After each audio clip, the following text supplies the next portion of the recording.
Hello everyone, let's start with another concept accounting for investment fluctuating reserves. आपको पता होगा कि जैसे कोई भी फर्म इन्वेस्टमेंट्स खरीदती है, ठीक है, और इन्वेस्टमेंट की वैल्यू हमेशा सेम नहीं रहती, वो फ्लक्चुएट करती रहती है। तो अगर इन्वेस्टमेंट में एकदम से कोई फ्लक्चुएशन आया उसके अमाउंट में, तो उसके लिए हम एक रिजर्व्स बना के रखते हैं कि अगर फ्लक्चुएशन आया तो हम ये रिजर्व्स को यूज़ कर सकते हैं। उसका ट्रीटमेंट भी होता है, जैसे हमने वर्कमैन कंपनसेशन रिजर्व का ट्रीटमेंट किया, वैसे ही इन्वेस्टमेंट फ्लक्चुएशन रिजर्व का ट्रीटमेंट होगा। When the market value of the investment is equal to the book value, तो जब भी मार्केट वैल्यू बुक वैल्यू के इक्वल होगी, दैट मीन्स कि कोई भी इन्वेस्टमेंट में फ्लक्चुएशन नहीं आया है, तो जो भी आपका रिजर्व होगा वो ओल्ड पार्टनर्स के कैपिटल या करेंट अकाउंट में डिस्ट्रीब्यूट हो जाएगा in the old ratio. Basically होता क्या है कि जब भी हम प्रॉफिट्स को बांटते हैं पार्टनर्स में, उसका एक अमाउंट साइड में रख लेते हैं कि भाई देखो, अगर इन्वेस्टमेंट में कुछ भी गड़बड़ हुई तो ये वाला रिजर्व्स हमारे लिए इंपॉर्टेंट है, but at the end investment में कोई भी फ्लक्चुएशन नहीं आई, उसके जो अमाउंट है वो सेम रही, the book value market value के ही इक्वल रही। वो जो इन्वेस्टमेंट फ्लक्चुएशन रिजर्व है, change in PSR, profit sharing ratio में चेंज होने से पहले आप उसको ओल्ड पार्टनर्स को ही दे देते हो कि चलो आपने अपना हिस्सा छोड़ा था यहाँ पे, तो हम आपको ये सब डिवाइड कर देंगे। Whenever the market value is greater than that of the book value, okay, जब मार्केट वैल्यू ज़्यादा हो गई है बुक वैल्यू से, इसका मतलब कि फ्लक्चुएशन आया है रिजर्व में। इसका मतलब क्या होता है, मार्केट वैल्यू ज़्यादा है बुक वैल्यू से। हाँ, जो इन्वेस्टमेंट की वैल्यू है वो ज़्यादा है। इसमें ये बता रखा है जैसे इन्वेस्टमेंट की वैल्यू जो है वो बढ़ गई है, ठीक है। फॉर एग्जांपल पहले वो 80,000 की थी, अब मार्केट वैल्यू उसकी 90,000 हो गई है, तो इन्वेस्टमेंट को पहले तो हम डेबिट कर देंगे और इसी को हम रिवैल्यूएशन अकाउंट में डाल देंगे। जो भी एडजस्टमेंट होगी आप रिवैल्यूएशन अकाउंट का यूज़ करोगे। रिवैल्यूएशन अकाउंट का मतलब ही होता है कि आप उसको रीवैल्यू कर रहे हो, किसी भी चीज़ को रीवैल्यू कर रहे हो, ठीक है। तो इन्वेस्टमेंट को आपने डेबिट किया, मतलब एसेट को आपने बढ़ाया तो डेबिट करोगे, एंड रिवैल्यूएशन को क्रेडिट किया। Revaluation account at the end खुद भरा हुआ नहीं होता है, उसका जो भी बैलेंस होता है वो पार्टनर्स को ही डिवाइड किया जाता है। तो profit of revaluation is distributed in the old ratio. अब देखो, book value is greater than that of market value, इसका मतलब इन्वेस्टमेंट में फॉल आ गई है as compare with the reserves. तो जब भी फॉल आती है आप क्या करोगे, इन्वेस्टमेंट फ्लक्चुएशन रिजर्व डेबिट करोगे, और जितनी भी अमाउंट से इन्वेस्टमेंट गिरी है, फॉर एग्जांपल आपका जो इन्वेस्टमेंट फ्लक्चुएशन रिजर्व था वो था 20K का, ठीक है, और जो इन्वेस्टमेंट में आपका चेंज आया है वो आया है सिर्फ 10K का, ठीक है। पहले हो सकता है कि वो जो इन्वेस्टमेंट हो 90K की हो, अब वो 80K की हो गई, कम हो गई है, डिक्रीज़ हो गई है, and there is a difference of 10,000। तो जितना भी इन्वेस्टमेंट में कमी आई है वो आप टू इन्वेस्टमेंट अकाउंट में उसकी अमाउंट लिख दोगे, एंड जितना भी आपका बचा हुआ होगा, दैट मीन्स 10K आपने यहाँ लगा दिया, तो जो रिमेनिंग 10K होगा वो आप पार्टनर्स के ओल्ड प्रॉफिट शेयरिंग रेशियो में डिवाइड कर दोगे, ओके।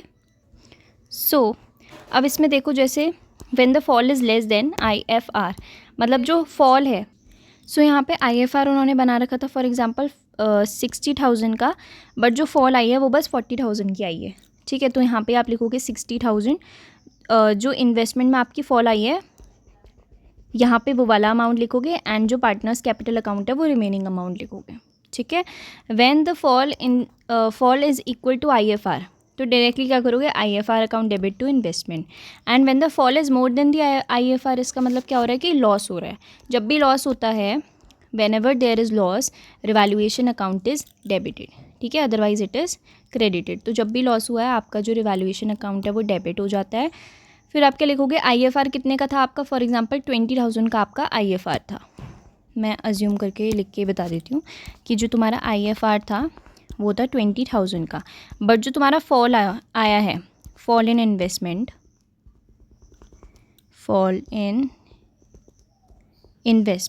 वो आया है आपका 30,000 का, इसका मतलब 10K ज़्यादा है, ठीक है। आप क्या लिखोगे, IFR कितना का था, 20K का था, और इन्वेस्टमेंट आपकी कितनी गिरी है, 30K की। तो यहाँ पे जो डिफरेंस आएगा आपको वो लिखना है 10K का। उसके बाद आप क्या करोगे, रिवैल्यूएशन का जो भी लॉस होगा वो आप पार्टनर्स के कैपिटल अकाउंट में डिवाइड कर दोगे। Now there is a question with figures here which will help you to understand it easily. Gaurav, Saurabh and Kabir are sharing the profit and losses in the ratio 4:3:2. Okay, and they decided to share the profits in the ratio 2:3:4 with effect from 1st April. So liability IFR 18,000 and investment at cost is 2 lakh rupees. तो इसमें आपके सारे cases covered हैं। सबसे पहले कोई भी ऐसी इन्फॉर्मेशन नहीं दी है, इसका मतलब आपका आईएफआर यूज़ ही नहीं हुआ होगा एंड इसको आप ओल्ड रेशियो में डिवाइड कर दोगे पार्टनर्स को। देखो अभी तक तुमने इतने सारे चैप्टर पढ़ लिए हैं, स्टार्टिंग के 2 चैप्टर तो तुमने पढ़ लिए हैं, फर्स्ट चैप्टर कर लिया, इवन सेकेंड चैप्टर की कुछ एंट्रीज़ कर ली। तो मैं ये एज्यूम करती हूँ कि तुम्हें कैपिटल के बढ़ने का पता है कि अगर कैपिटल बढ़ रहा है तो आप उसको क्रेडिट करोगे और अगर कैपिटल कम हो रहा है तो आप उसको डेबिट करोगे, ठीक है। सो मुझे बताना ना पड़े। तो जैसे आईएफआर आपने क्या किया था, इसको बचा के रखा था, आप अपने पार्टनर्स को शेयर कर सकते हो इन द ओल्ड रेशियो। कभी भी न्यू रेशियो का यूज़ नहीं करना है, क्योंकि ये जो भी रिज़र्व बनाया गया है वो किसके पैसों को रोक के बनाया गया है, ओल्ड पार्टनर्स के ही पैसों को रोक के बनाया हुआ है। इसलिए ओल्ड रेशियो में ही आप इसको डिवाइड करोगे एंड ओल्ड पार्टनर्स को ही आप डिवाइड करोगे। देन सेकेंड वाली एंट्री है when the market value of investment is 2 lakh. इसका मतलब कोई चेंज नहीं आया है इन्वेस्टमेंट की वैल्यू में, सो आपकी जो एंट्री है वो सेम यही बनेगी। इन्वेस्टमेंट फ्लक्चुएशन रिजर्व का यूज़ ही नहीं हुआ है तो आप उसको नॉर्मली डिवाइड कर दोगे, ठीक है। फिर है third case, when the market value of investment is 1,91,000, ठीक है। तो इसका मतलब जो आपकी इन्वेस्टमेंट है वो थी 2 लाख रुपीज़ की, अब वो हो गई है 1.91 की, ठीक है। तो आपका जो डिफरेंस आया है वो कितने का आया है, वो आया है 9K का, ठीक है। तो ये जो 9K है आप क्या करोगे, आईएफआर को पूरा का पूरा अमाउंट लिखना ही लिखना है। मतलब आपको क्या करना है, आईएफआर को पूरा हटा देना है, ठीक है। तो आईएफआर को पूरा लिख देना जितनी भी उसकी अमाउंट बैलेंस शीट में दी होगी। आईएफआर रिजर्व्स बैलेंस शीट में लाइबिलिटी साइड क्यों आते हैं, क्योंकि वो लाइबिलिटी ही होती है, जैसे मैंने आपको पहली वीडियो में बताया था। एंड इन्वेस्टमेंट आपकी एसेट होती है, इसलिए वो एसेट साइड दिखा रखा है। इसमें ये बैलेंस शीट का सिर्फ एक एक्सट्रैक्ट दिया है, एक छोटा सा हिस्सा दिया है, पूरा बैलेंस शीट नहीं दिया है, ठीक है। पूरे बैलेंस शीट वाले क्वेश्चन आपके आएंगे बाद में, बट अभी आपको बस कॉन्सेप्ट समझना है। फिर बाकी जो आपका रिमेनिंग इन्वेस्टमेंट का होगा ना 9K, उसको आप ओल्ड रेशियो में डिवाइड कर दोगे, वेरी सिंपल। फिर है आईएफआर का फोर्थ केस में हो रखा है when the market value of investment is 2,18,000, ठीक है। तो पहले जो इन्वेस्टमेंट की अमाउंट थी वो 2 लाख थी, अब वो हो गई है 2.18। तो इनके बीच में जो भी डिफरेंस है वो कितना है, 18,000 का। इसका मतलब 18K का तो आपका फ़ायदा हो गया, ठीक है। सो सबसे पहले तो आप आईएफआर को डिवाइड कर दोगे तीनों पार्टनर्स के बीच में। उसके बाद इन्वेस्टमेंट जो बड़ी है, इन्वेस्टमेंट को बढ़ा के दिखाओगे। जब भी इन्वेस्टमेंट तुम्हारी एसेट होती है एंड एसेट बढ़ती है तो क्या होती है, डेबिट होती है। इसलिए आपने इसको इन्वेस्टमेंट अकाउंट को डेबिट कर रखा है एंड रिवैल्यूएशन अकाउंट को क्रेडिट कर रखा है। सीधे डायरेक्टली आप पार्टनर्स का नाम नहीं लिखोगे, बिकॉज इस चैप्टर में या फिर पार्टनरशिप के कोई भी चैप्टर्स में जब भी आप एडजस्टमेंट करते हो, जब भी आपका कुछ भी ऐसे कुछ होता है कि इन्वेस्टमेंट की अमाउंट बढ़ गई है, कम हो गई है, वो सब किसके थ्रू होता है, रिवैल्यूएशन अकाउंट के थ्रू ही होता है।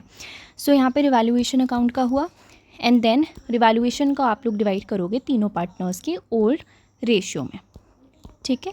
सो 18,000 को आपने पहले तो रिवैल्यूएशन अकाउंट में डाला एंड देन रिवैल्यूएशन अकाउंट से ही आपने इन तीनों पार्टनर्स को डिवाइड कर दिया। उसके बाद है case number 5th, which is the last case of this, when the market value of investment is 1,73,000। That means कि आपका जो लॉस हुआ है वो कितने का हुआ है, 27,000 का। बट एक और चीज़ देखो, ये बहुत इंपॉर्टेंट है, ठीक है। 5th वाला आईएफआर आपका सिर्फ कितना है, 18,000 का। दैट मीन्स कि आप थोड़ा बहुत तो आईएफआर यूज़ कर सकते हो, 18,000 तक का आप यहाँ पे आईएफआर यूज़ करोगे। बट यहाँ पे आपका लॉस हुआ है तो रिवैल्यूएशन अकाउंट भी डेबिट हो जाएगा। जब भी लॉस बढ़ता है तो डेबिट होता है, इस वजह से जो रिवैल्यूएशन अकाउंट है वो भी डेबिट हो रखा है। 9,000 यहाँ लिखोगे।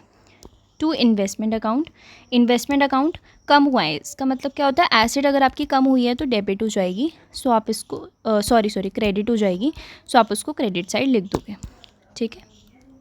एसेट कम हुई तो क्रेडिट। उसके बाद क्या करोगे, जो भी रिवैल्यूएशन अकाउंट में आपका लॉस गया, रिवैल्यूएशन को पहले आपने डेबिट किया था तो अब आप उसको क्रेडिट कर दोगे, ठीक है। एंड वो तीनों पार्टनर्स में आप डिवाइड कर दोगे। देन नेक्स्ट वीडियो में हम देखेंगे एडजस्टमेंट ऑफ रिजर्व्स